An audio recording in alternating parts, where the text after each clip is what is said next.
আসসালামু আলাইকুম। আপনারা শুনছেন সর্বশেষ আন্তর্জাতিক সংবাদ। শুরুতে শিরোনাম পড়ে বিস্তারিত। ইরানে গোপনে হামলা চালিয়েছিল আরব আমিরাত। পরিকল্পিতভাবে মুসলিম ভোট সরিয়ে কি বিজেপিকে জেতানো হল?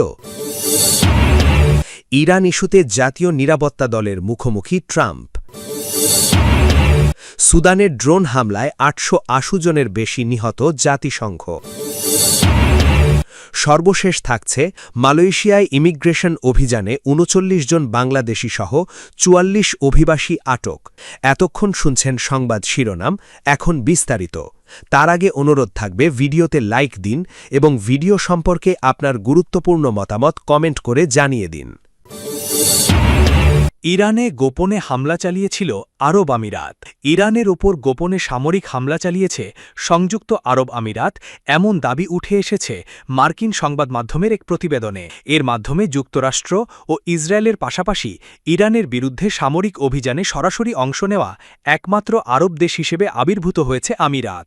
সংশ্লিষ্ট সূত্রের বরাতে সোমবার প্রকাশিত এক প্রতিবেদনে মার্কিন সংবাদ মাধ্যম দ্য ওয়াল স্ট্রিট জার্নাল জানিয়েছে, গত এপ্রিলের শুরুতে ইরানের বিভিন্ন স্থাপনায় হামলা চালায় আমিরাত। হামলার অন্যতম লক্ষ্য ছিল পারস্য উপসাগরের লাভান দ্বীপে অবস্থিত একটি তেল শোধনাগার।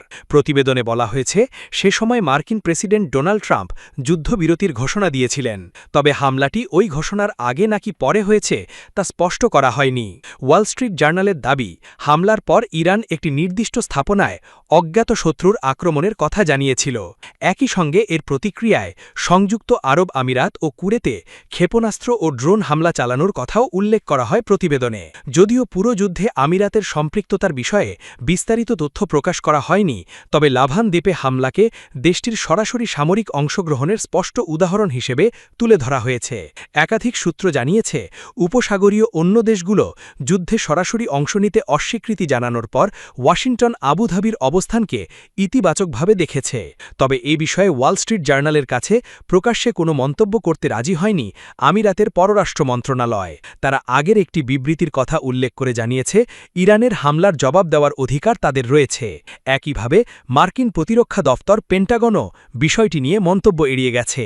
এর আগে গত মার্চে কয়েকটি ইসরায়েলি সংবাদ মাধ্যম দাবি করেছিল, উপসাগরীয় অঞ্চলে তেহরানের হামলার জবাবে ইরানের একটি পানি শোধনাগার প্ল্যান্টে হামলা চালিয়েছিল আমিরাত। সে সময় আবুধাবি ওই প্রতিবেদনকে মিথ্যা এবং ভিত্তিহীন বলে উড়িয়ে দেয়।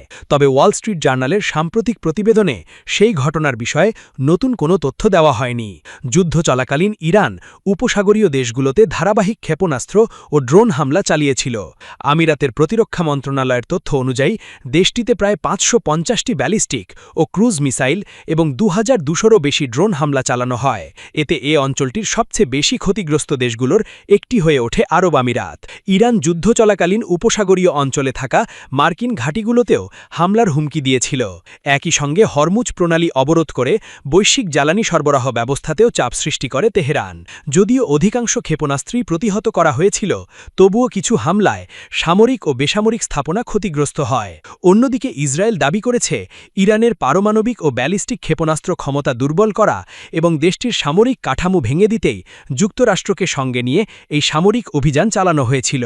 তবে যুদ্ধ শেষে যুক্তরাষ্ট্রের সে লক্ষ্য পূরণ হয়নি বলে বিশ্লেষকদের মত। পশ্চিমবঙ্গ বিধানসভা নির্বাচন, পরিকল্পিতভাবে মুসলিম ভোট সরিয়ে কি বিজেপিকে জেতানো হল? ভারতের রাজনৈতিক ইতিহাসে এক নজিরবিহীন পরিবর্তনের সাক্ষী হল পশ্চিমবঙ্গ। দীর্ঘ এক দশকেরও বেশি সময়ে ক্ষমতায় থাকা মমতা বন্দ্যোপাধ্যায়ের তৃণমূল কংগ্রেসকে পরাজিত করে প্রথমবারের মতো পশ্চিমবঙ্গে সরকার গঠন করতে যাচ্ছে ভারতীয় জনতা পার্টি বা বিজেপি। ভারতের নির্বাচন কমিশনের দেওয়া তথ্য অনুযায়ী ২০৬টি আসনের মধ্যে ২০৬টিতে জয়লাভ করে ২/৩ সংখ্যাগরিষ্ঠতা অর্জন করেছে হিন্দুত্ববাদী এই দলটি। প্রধানমন্ত্রী নরেন্দ্র মোদী এই জয়কে ঐতিহাসিক জনদেশ এবং সুশাসনের জয় হিসেবে অভিহিত করেছেন। তবে এই অভাবনীয় জয়ের পেছনে ৯০ লাখ ভোটারের নাম ছাঁটাইয়ের বিষয়টি একটি বড় বিতর্ক এবং আলোচনার জন্ম দিয়েছে। নির্বাচনের ঠিক কয়েক মাস আগে ভারতের নির্বাচন কমিশন একটি স্পেশাল ইন্টেন্সিভ রিভিশন বা বিশেষ ভোটার তালিকা সংশোধন প্রক্রিয়া চালায়। অভিযোগ উঠেছে এই প্রক্রিয়ায় ভারতে পশ্চিমবঙ্গ থেকে প্রায় ৯০ লাখ ভোটারের নাম বাদ দেওয়া হয়েছে, যা রাজ্যের মোট ভোটারের প্রায় ১২%। নির্বাচন কমিশন এটিকে মৃত ও ভুয়া ভোটারদের তালিকা থেকে বাদ দেওয়ার একটি রুটিন কাজ হিসেবে দাবি করলেও বিরোধী দল ও নাগরিক অধিকার রক্ষা গোষ্ঠীগুলো এই প্রক্রিয়ার স্বচ্ছতা নিয়ে তীব্র প্রশ্ন তুলেছে। বিশেষ করে মুর্শিদাবাদ, মালদাহ এবং উত্তর ২৪ পরগনার মতো মুসলিম প্রধান জেলাগুলিতে ভোটার বাতিলের হার ছিল অনেক বেশি। বিশ্লেষকদের মতে ভোটার তালিকার এই পরিবর্তন নির্বাচনের ফলে বড় ধরনের প্রভাব ফেলতে পারে। মমতা বন্দ্যোপাধ্যায়ের তৃণমূল কংগ্রেস ঐতিহাসিকভাবেই রাজ্যের মুসলিম ভোটারদের জনসংখ্যার প্রায় ২৭% বড় অংশের সমর্থন পেয়ে থাকে। বিরোধী দলগুলির অভিযোগ যে ভোটারদের নাম বাদ দেওয়া হয়েছে তাদের একটি বিশাল অংশই বিজেপি বিরোধী বা তৃণমূলের সমর্থক ছিলেন। তৃণমূল সুপ্রিমো মমতা বন্দ্যোপাধ্যায় এই প্রক্রিয়াকে অস্বচ্ছ ও অসাংবিধানিক উল্লেখ করে সুপ্রিম কোর্টের দ্বারস্থ হয়েছিলেন। অন্যদিকে বিজেপির তৎকালীন রাজ্য সভাপতি রাহুল সিনহার মতো নেতারা নির্বাচনের আগে বলেছিলেন ভোটার তালিকা থেকে যত নাম বাদ যাবে জয়ের জন্য তাদের তত কম ভোটের প্রয়োজন হবে। বিজেপির এই জয়ের পেছনে কেবল ভোটার ছাঁটাই নয়, আরও বেশ কিছু রাজনৈতিক ও সামাজিক কারণ সক্রিয় ছিল বলে মনে করছেন বিশ্লেষকরা। তৃণমূল সরকারের বিরুদ্ধে দীর্ঘদিনের প্রতিষ্ঠান বিরোধী হাওয়া, বিজেপির শক্তিশালী সাংগঠনিক বিস্তার এবং হিন্দু ভোটারদের মেরুকরণ এই ফলে গুরুত্বপূর্ণ ভূমিকা পালন করেছে। নির্বাচনী প্রচারে হিন্দু সনাতনী ভোট একজোট করার কৌশল বিজেপির ৪৬% ভোট শেয়ার নিশ্চিত করতে সাহায্য করেছে। পাশাপাশি কেন্দ্রীয় বাহিনীর বিপুল উপস্থিতি এবং প্রশাসনিক নিয়ন্ত্রণও ভোটারদের মনস্তত্ত্বে প্রভাব ফেলেছে বলে ধারণা করা হচ্ছে। সব মিলিয়ে ভোটার তালিকায় বড় ধরনের রদবদল এবং ধর্মীয় মেরুকরণের এই মিশ্রণ পশ্চিমবঙ্গের কয়েক দশকের রাজনৈতিক ধারায় এক আমূল পরিবর্তন নিয়ে এলো। ইরান ইস্যুতে জাতীয় নিরাপত্তা দলের মুখোমুখি ট্রাম্প। ইরান পরিস্থিতি নিয়ে সোমবার সন্ধ্যায় জাতীয় নিরাপত্তা দলের সঙ্গে বৈঠকে বসবেন মার্কিন প্রেসিডেন্ট ডোনাল্ড ট্রাম্প। মার্কিন সংবাদমাধ্যম অ্যাক্সিয়স জানিয়েছে ট্রাম্প সামরিক পদক্ষেপের দিকেই ঝুঁকছেন। প্রতিবেদনে বলা হয় ইরানের সমৃদ্ধ ইউরেনিয়ামের মজুদ সরিয়ে নেওয়ার লক্ষ্যে কোনো সামরিক অভিযানকে ট্রাম্প অত্যন্ত বিপজ্জনক হিসেবে দেখছেন। এদিকে ইসরায়েল ট্রাম্পকে ইরানের ইউরেনিয়াম মজুদ নিয়ন্ত্রণে নিতে বিশেষ বাহিনী মোতায়েনের আহ্বান জানিয়েছে বলেও প্রতিবেদনে উল্লেখ করা হয়েছে। এর আগে ট্রাম্প বর্তমান যুদ্ধবিরতিকে ভঙ্গুর বলে মন্তব্য করেন।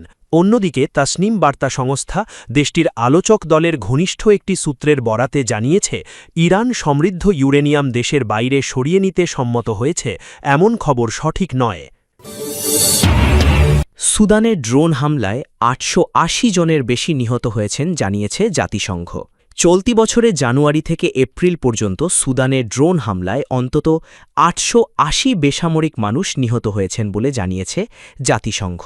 রোববার জাতিসংঘের মানবাধিকার বিষয়ক হাই কমিশনার ভোল্কার টুর্ক বলেন, এ সময় সংঘাতজনিত মোট মৃত্যুর ৮০%-এরও বেশি ড্রোন হামলার কারণে ঘটেছে। তিনি সতর্ক করেন, সংঘাতি জড়িত উভয় পক্ষের ড্রোন ব্যবহারের প্রবণতা বাড়ায়, বর্ষাকালেও যুদ্ধ দীর্ঘায়িত হতে পারে। সাধারণত বর্ষার সময় স্থলযুদ্ধের গতি কমে যায়। ভোল্কার টুর্ক সংঘাতরত পক্ষগুলির কাছে অস্ত্র, বিশেষ করে উন্নত ড্রোন সরবরাহ বন্ধে আন্তর্জাতিক পদক্ষেপ নেওয়ার আহ্বান জানান। জাতিসংঘ জানিয়েছে সুদানের সেনাবাহিনী এসএএফ এবং র্যাপিড সাপোর্ট ফোর্সেস আরএসএফ উভয়ই বাজার, হাসপাতাল, জ্বালানি ডিপো ও সরবরাহ পথে হামলা চালিয়েছে। প্রতিবেদনে বলা হয় অন্তত ২৮টি বাজারে হামলায় বহু হতাহত হওয়ার ঘটনা ঘটেছে এবং স্বাস্থ্যসেবা কেন্দ্রগুলিতে অন্তত ১২ বার হামলা হয়েছে। বিশ্ব স্বাস্থ্য সংস্থা জানিয়েছে ২০২৩ সালের এপ্রিল থেকে এখনও পর্যন্ত সুদানের স্বাস্থ্যসেবা প্রতিষ্ঠানে ২১৭টি হামলায় ২০৫২ জন স্বাস্থ্যকর্মী নিহত হয়েছেন এবং আরও ৮১০ জন আহত হয়েছেন। বিশ্ব স্বাস্থ্য সংস্থা গত মাসে সুদানকে বিশ্বের সবচেয়ে বড় মানবিক ও বাস্তুচ্যুতি সংকটে মুখে থাকা দেশ হিসেবে উল্লেখ করেছে। সংস্থাটির মতে বর্তমানে দেশটিতে প্রায় ৩,৪০,০০,০০০ মানুষের মানবিক সহায়তা প্রয়োজন, যার মধ্যে ২,১০,০০,০০০ মানুষের জরুরি স্বাস্থ্যসেবা দরকার। মালয়েশিয়ায় ইমিগ্রেশন অভিযানে ৩৯ জন বাংলাদেশি সহ ৪৪ জন অভিবাসী আটক। মালয়েশিয়ার কেদাহ অঙ্গরাজ্যে নির্মাণ খাতে কর্মরত ৪৪ জন অভিবাসী শ্রমিককে আটক করেছে দেশটির ইমিগ্রেশন বিভাগ JIM। রবিবার ১০ই মে পরিচালিত এক অভিযানে তাদের আটক করা হয়েছে বলে জানিয়েছে কর্তৃপক্ষ। সোমবার ১১ই মে কেদাহ রাজ্য ইমিগ্রেশন বিভাগ এক বিবৃতিতে জানায়, আটককৃতদের মধ্যে ৩৯ জন বাংলাদেশি, ৪ জন ইন্দোনেশীয় এবং ১ জন ভারতীয় নাগরিক রয়েছেন। সাপু নামের বিশেষ অভিযানে তাদের বিরুদ্ধে বিভিন্ন ধরনের অভিবাসন আইন লঙ্ঘনের অভিযোগ পাওয়া গেছে। বিবৃতিতে বলা হয়, অভিযানে যেসব অনিয়ম ধরা পড়েছে তার মধ্যে রয়েছে নির্ধারিত সময়ের বেশি অবস্থান করা, পাসের অপব্যবহার এবং বৈধ ভ্রমণ নথি না থাকা। জানা গেছে, রবিবার সকাল 10:50 বান্দার দারুল আমানের একটি বাণিজ্যিক ভবনের নির্মাণস্থলে এ অভিযান পরিচালনা করা হয়। এতে ১২ জন ইমিগ্রেশন কর্মকর্তা অংশ নেন। অভিযানের সময় মোট ৪৭ জনকে জিজ্ঞাসাবাদ ও তল্লাশি করা হয়। এর মধ্যে ৩ জন মালয়েশিয়ার নাগরিক এবং ৪৪ জন বিদেশি নাগরিক ছিলেন। পরবর্তী তদন্তে ৪৪ জন বিদেশিকে আটক করা হয়। তাদের বিরুদ্ধে ইমিগ্রেশন আইন ১৯৫৯, ৬৩ এবং সংশ্লিষ্ট ইমিগ্রেশন বিধিমালার আওতায় তদন্ত চলছে। আটককৃতদের বয়স ২২ থেকে ৪৪ বছরের মধ্যে বলে জানিয়েছে কর্তৃপক্ষ। তাদের বিরুদ্ধে পরবর্তী আইনি কার্যক্রমের জন্য বেলান্তিক ইমিগ্রেশন ডিপোতে পাঠানো হয়েছে।